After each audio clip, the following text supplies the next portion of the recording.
영순이 여러분 안녕하세요. 현재 전 세계가 러시아 사태로 인해서 군비 확충과 군전력에 대한 관심이 크게 증대한 가운데 강대국들은 각 국가의 전력을 분석하며 앞으로 위기 상황에 철저하게 대비하자는 움직임인데요. 특히 러시아 외의 차기의 위기를 촉발할 수 있는 중국에 대해서 다양한 의견이 제기되고 있습니다. 그런데 미국의 싱크탱크 군 전문가가 동북아시아에서 중국 군대의 큰 약점을 지적하며 논란을 일으켰는데요. 반면 한국은 정반대로 중국이 없는 능력을 지닌 매우 결정적인 강점이 있다고 전하고 있습니다. 우선 현재 러시아 사태가 예상과는 정반대로 장기전으로 흐르는 국면이 지속되고 있는데 중국의 움직임이 심상치 않다는 의견이 미국의 정보당국에서 주장되어 우려를 더하고 있는데요. 미 CIA 측은 중국이 러시아 사태를 지켜보면서 내부적으로 중요 결정을 하려 한다는 겁니다.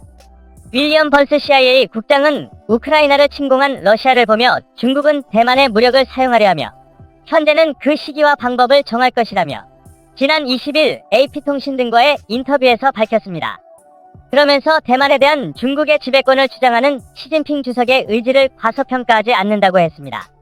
실제 시진핑 국가주석은 곧 사면임 대관식을 하고 교업적으로 뭔가를 고려한다는 의견이 나오는데 윌리엄 번스 CIA 국장은 최대 2029년 이전까지 그 가능성이 매우 커지고 있다고 경고하고 있습니다. CNN에 따르면 전쟁 초반 중국은 러시아가 일주일 만에 전쟁을 쉽게 끝낼 것이라고 예상했지만 우크라이나의 저항과 서방 세력의 무기 공급으로 러시아가 밀리자 큰 충격을 받았다고 전했습니다. 그러나 점점 러시아가 회복을 해나가면서 중국도 자신감을 얻어가는 모양새라는 것이죠. 실제 러시아는 초반에 큰 고전을 면치 못하더니 이제는 돈바스에 병력을 집중하고 있으며 에너지 자원을 무기화하며 유럽을 압박하면서 초반의 열세를 점점 회복해 나가고 있습니다. 결국 중국 정부는 초반에는 러시아와 거리를 두다가 이제는 러시아와 적극 협력을 하고 있으며 러시아의 천연가스를 산 가격에 최대한 사들이며 1년 새 수입량이 무려 55%가 증가한 상황입니다.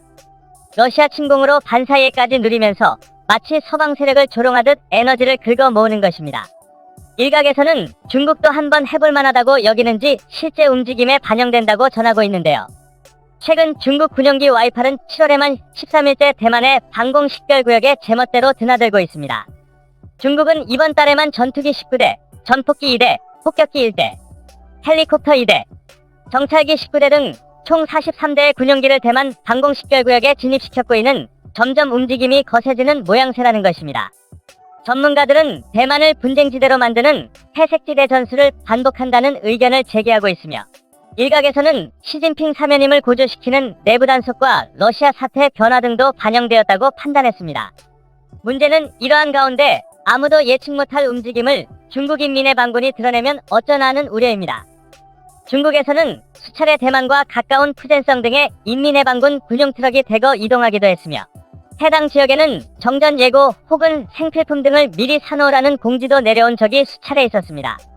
이는 중국 SNS에 공유되면서 중국 누리꾼들조차 이러다 대만 침공이 일어나는 게 아니냐고 했습니다. 젤렌스키 대통령도 침공 일주일 전까지 러시아가 침공하는 것은 불가능하다고 언급한 바 있습니다. 따라서 다양한 관련 국가에서는 중국이 어떤 움직임을 보일 것인지에 대해 촉각을 곤두세우고 있는데요. 그런데 이 와중에 미국 싱크탱크 전략국제연구소가 지난 19일 주최한 포럼에서 놀랄 발언이 나왔는데요. 미 국방부의 선임 분석가가 중국 인민해방군이 상당한 결점을 노출시키고 있다고 지적했습니다. 반면 관계자들은 한국은 중국과는 정반대의 다른 면이 있다고 강조하는 모습도 나왔는데요. 우선 미 국방부 선임 분석가 조슈아 아로스테기는 인민해방군이 최근 병참에서 개혁을 단행했음에도 여전히 치명적인 점이 있다면서 특히나 육군을 위한 병참 지원에 놀랄만한 결점이 있다고 했습니다. 그러면서 현대화된 병참 방법 없이 인민해방군이 실제 전투가 일어나는 전술적 단계 가운데 과연 오랫동안 병참 지원이 가능할지에 대해서 의문이라는 의견을 표한 것입니다. 실제 해군 보급선부터 항공기 급유 정비를 위한 계류장에 이르기까지 인민해방군의 병참 인프라는 매우 허술한 점을 가지고 있어 전쟁을 오랫동안 지속하기 매우 어렵다는 점을 시사했습니다. 이는 최근 중국 매체의 보도, 중국 관영 CCTV과 미 국방부의 분석에 근거해 나온 결론이란 것입니다. 전시의 가장 중요한 요소 중 하나는 보급이며 끊임없는 각종 군 물자에 대한 공급인 것인데 중국은 이에 대한 실질적인 인프라가 극도로 부족하여 전시에 치명적이라는 의견입니다. 특히 2016년 시진핑 국가주석은 병참 지휘를 단일 국가기구로 통합시켰다고 하는데 이것의 문제점은 지휘관의 직접 지휘권을 박탈해 관료주의적 지연을 초래한다고 분석했습니다. 중국 내부적으로 관료들은 시진핑 주석의 중앙정부에 잘 보이려고 과도하게 조작, 과장하는 것도 문제인데 이번 코로나 사태로 중국에서 병력을 활용해서 병원 건설, 의료 자원을 배분하는 작업을 했으며 이것을 통해 중국군이 꽤나 성공을 거뒀다고 하지만 실제 전시는 전혀 다르다는 의견이 나온 것입니다. 미 국방부는 중국군이 민간 업무는 특화되어 있지만 이것이 군사 업무로 전환될지는 의문이라고 했습니다. 결정적으로 미 군사 싱크탱크에서는 중국의 마지막 전투가 1970년대라는 점을 상기시키고 있는데요. 당시 베트남을 상대로 벌인 전쟁이 마지막인 중국은 실전 경험이 전무하다 시피하다는 것입니다. 중국은 사실상 덩치가 큰 국가이기 때문에 주변국의 위험만을 가하고 영토를 넓혀왔으나 사실상 수십 년간 평화롭게 땅만 넓혀왔으며 전투 경험이 전무함을 지적한 것입니다. 이는 이번 러시아 침공 사태에서도 볼 수 있듯이 러시아는 병참, 보급이 매우 엉망이었습니다. 러시아 군사들은 식량 부족에 시달렸으며 현재는 탄약 부족으로 전선이 정체된 상황입니다. 그렇지만 러시아는 세계대전 이후 체첸을 비롯해 다양한 전투를 지속적으로 경험했다는 점으로 전쟁에 익숙한 국가도 우크라이나처럼 상대방의 저항이 극심하면 병참이 잘 되어 있어야 하는데 하물며 중국은 수십 년간 실전 경험이 없으며 게다가 현재 병참 인프라도 엉망이라 더 치명적이라는 것이죠. 게다가 반대로 우크라이나가 러시아를 상대로 매우 선전하는 것 중 하나는 폴란드의 병참화라는 것입니다. 현재도 서방에서 무기 지원은 쏟아지고 있으며 이는 폴란드와 우크라 국경도시 제슈프에 집중됩니다. 이곳에 미국을 비롯한 주요 국가의 첨단 무기들이 쉴 새 없이 쏟아져 들어오는 상황인 것입니다. 영국의 이코노미스트에 따르면 제슈프의 공항이 병참기지로 변신했다고 전하고 있습니다. 이곳은 기갑 차량들이 활주로를 뒤덮고 군 수송기 이착륙이 24시간 내내 이뤄지고 있다는 것입니다. 군 식량은 물론이고 각종 첨단 무기와 탄약까지 우크라이나의 보급을 책임지고 있는 상황이며 이것을 진두지휘하는 것은 전 세계 최고 병참 기술을 가지고 있는 미국 국방부가 담당하는 것입니다. 미국은 지금까지 전쟁을 씹적이 없는 세계 경찰로 누구보다 보급의 중요성과 노하우를 알고 있으며 전 세계 미군 부대를 끊임없이 회전시키며 사실상 병참 연습을 현재 진행형으로 가져가고 있는데요. 실제 중국이 가장 꺼려하는 것 중 하나는 미국이 대만에 병참 기술 자체를 수출하는 것입니다. 미국은 대만의 무기 공급뿐만 아니라 병참 기술 자체를 수출하고 있는 상황으로 전해지고 있습니다. 대만군의 효율적인 보급과 유사시 중국 침공 시에 이를 대비할 네트워크를 구축하고 있는 것입니다. 대만이 일정 기간 이상 버텨준다면 우크라이나처럼 서방의 지원이 끊어지지 않게 하겠다는 의도입니다.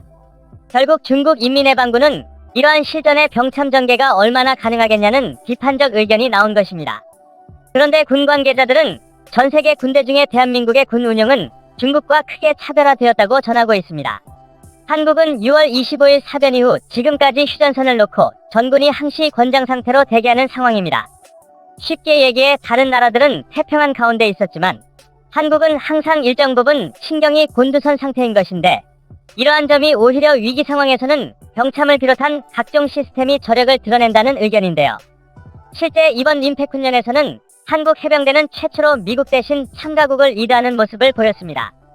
한국에서는 상륙돌 격장 갑차를 타며 해변에 상륙하는 훈련을 거의 밥 먹듯이 하며 익숙한 장면이지만 다른 많은 국가들은 이러한 장갑차를 타본 적조차 없는 실전 경험은 제로에 가까운 국가들이 많습니다. 훈련 중 한국의 해병대가 상륙돌 격장 갑차를 10가지 맞춰 해변에 상륙시키자 참가국들은 감탄을 자아냈다니라. 미국도 한국 해병대가 이끄는 상륙작전을 보면서 한국이 주도하는 훈련을 늘려나갈 것으로도 보이는데 실제 최근 육군이 처음으로 미군 전력을 한국군 전투단에 편성하고 작전 통제하는 한미연합훈련을 했습니다. 육군이 KCTC 여단급 쌍방훈련에서 미군 전력을 한국군 각 여단 전투단에 편성하고 작전 통제하며 훈련한 것은 이번이 처음이라고 전해집니다. 관계자들은 매우 괄목할 만한 일이라고 언급하는데 자존심은 물론 실력으로도 세계 최강인 미군이 한국군에 의해 통제된 것은 세계적으로도 희귀한 일이라는 것입니다. 미국은 군의 역량을 종합적으로 평가하며 그 중에는 한국군의 군사기술, 전략은 물론 병참도 포함됩니다. 이번 임팩 훈련에서 두 번째 규모로 한국군이 파견되며 마라도 내부함에서는 K-방산 전시회도 열리는 등 그야말로 미국은 이제 한국군에 대해 인정하며 동북아의 주요 전략 파트너로 고려한다는 것입니다. 과거 6월 25일에 다국적군의 원조를 받던 한국이 이제는 그 중에서도 탁월한 전력으로 우뚝 선 모습인 것이죠. 국제관계학자들은 한국은 지정학적 위치상 가장 어려운 곳에 속했는데 이를 실력으로 극복하고 있다며 북한, 중국을 비롯한 세력들이 주변에 존재하지만 전쟁 억지력을 더욱 키워가는 상황이라고 전합니다. 이와 같이 현재 중국은 군 규모를 키워가지만 막상 병참 등 전쟁 지속 가능성에 대한 의문을 주고 있습니다. 반면 한국은 미국조차 작전을 리드하면서 자주국방을 점점 더 키우고 이 가운데 방산 시장도 확장하고 있습니다. 영상을 시청해주셔서 감사합니다.